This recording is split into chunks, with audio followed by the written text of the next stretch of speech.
What you imagine in your mind can never truly be created in the real world.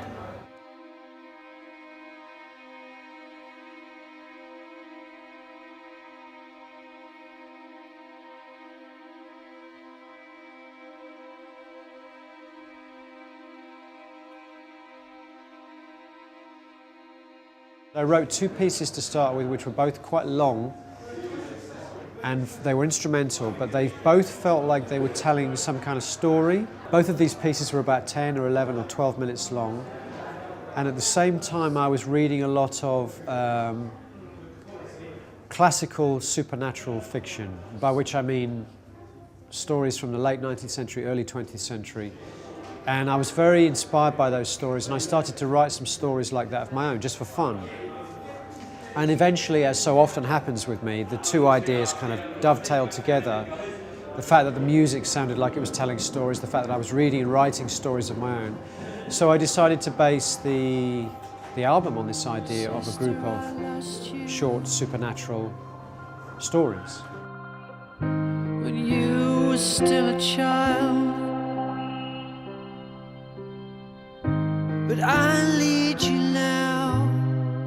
And in the story of The Raven That Refused to Sing, the main character in the story is a very old gentleman, near to the end of his life, and contemplating his own death, basically.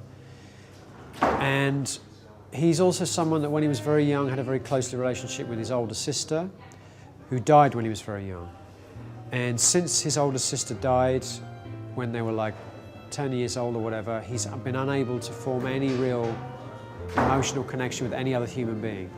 So he's led a very solitary, very lonely life, and he's basically now getting ready to die. And a raven starts to visit his garden. And for him, the raven becomes somehow the manifestation of, or the reincarnation of his dead sister. One of the things about his sister was that when he was very young and he was afraid or frightened about something, his sister would sing to him to make him feel better, to calm him down. So in his own ignorance and his own delusion, he believes that if he can make the raven sing, if he can capture the raven and teach it to sing, it will somehow be proof to him that the raven is his sister returned to him to take him to the next life. The story is not about the supernatural element at all. It's about the sense of regret and loss and loneliness that this man has suffered.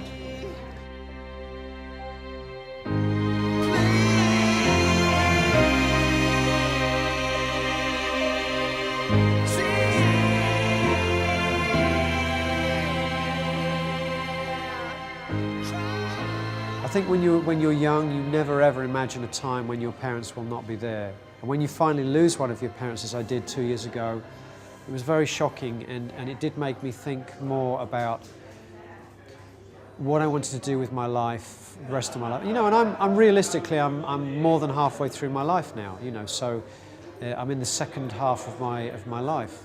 And if I'm lucky, I have a certain amount of time left. Things like success, ambition become less important as driving forces, and satisfaction and personal expression and working just with people that you really like and not working with people that you don't like, because believe me, you know, I spent a long time putting up with people that I just did because I felt that they were the key to some kind of success or some kind of future. I can't be bothered with that anymore.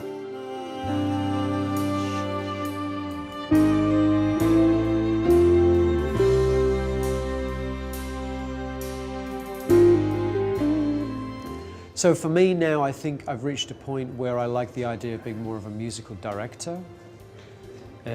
Someone who has like a trusted, reliable group of musicians who can interpret what I want to achieve, and I don't have to like explain myself too much because we have this history and we have this connection.